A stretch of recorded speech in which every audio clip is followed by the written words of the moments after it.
Hello and welcome to another episode of Cleaning and Repairing Model Trains. Today, we will be learning about the different styles of track that you can buy at various stores and places, and even on the internet.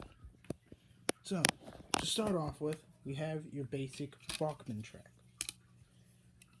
that is made for beginners. As you can see, the rail joiners are already on there with the hook to hook them together. Now it's very simple to use these.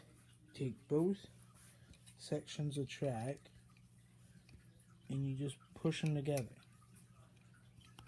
If I can. Almost got it. And you push them together like that. And then it becomes a section where the rail joiners connect.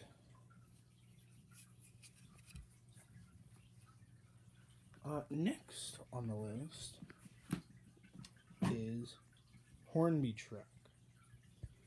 Now this is Hornby Track, or known as double O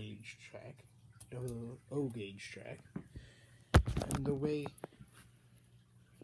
this track works is the rail joiners are also on it, but it does not have this plastic right here. It does not have this plastic, nor does it have those plastic clips. So with this style of track, all you have to do is line up the rail joiners and push them together. Now you also gotta make sure that when you're putting together your own track, so you gotta make sure you gotta put run your finger over the rails. If you can feel a bump, it's gonna be a problem. Now we're moving on to a different style of track. This is True Track. And what True Track is, it is Atlas Track. I can find it on there. Right there, you can't see it because the light's not very good, but that is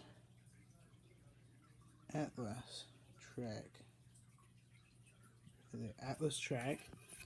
And with this, it does have the plastic road bed, but if you don't want it, take it like this, and you just pop the rail out, and voila, you got yourself a piece of Atlas Track. But if you want the road bed, you just line it up, and you just clip it into place, like so. So if I have another piece of track, you can see there are no rail joiners. Now, that is going to be a problem when you come to connecting your trains. Now, what you gotta have is a rail joiner. A rail joiner like this. Like that. That's a rail joiner. You're gonna have to have those to connect these rails together. Since I don't have any rail joiners with me right now, sadly we cannot connect them together, but they do click together. Now moving on to the next thing is O-gauge track. This is an older style of O-gauge track. I got this at an antique mall, and it was in a crate with other locomotives that I will show in another video. But here we can see that they go together like this. The three prongs go together like that. And that's how they connect. Very simple and easy. But the thing you have to worry about is that this has the standard Bachman controller. It comes with like a Bachman train set, or it comes with an expansion pack. Now these work on a different controller. They work on the same principle as Bachman controllers. They don't have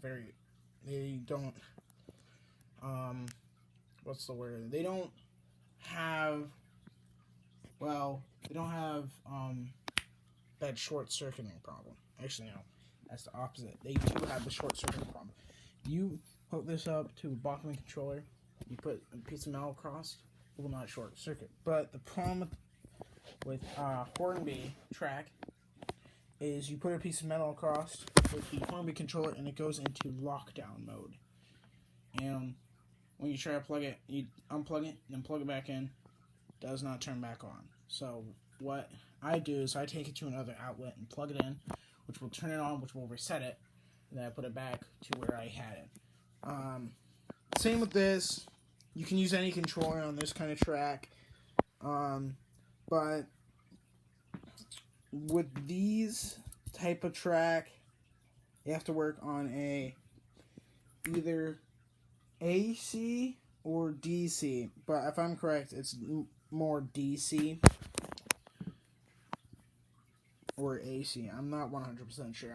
I don't know the controllers very well, and I forgot that one out in the last episode.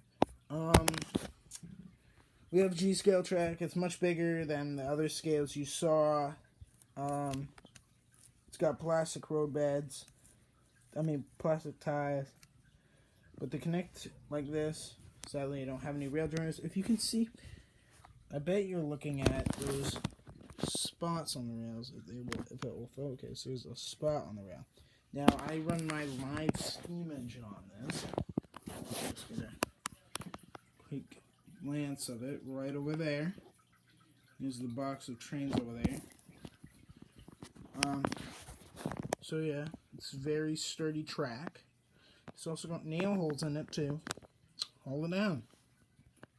And we're on to our final piece of track, and it is Flexi Track. How Flexi Track works is you bend it, and it will bend into that shape. So if I want a curve, let me just see if I can get a curve in here. If I want, say, a curve. This track's not very flexible, but see if I want that kind of curve or kind of shape like that, I would want to keep that. But the one thing you got to think about is how the rail sticks out.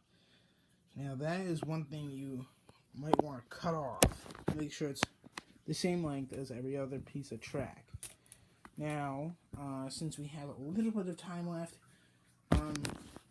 some other stuff that will be popping up on the channel is this, my Lego creation of the 9000 classes. You can see back here, this black part back here is actually the pilot truck and the part of the firebox that I've got to put together.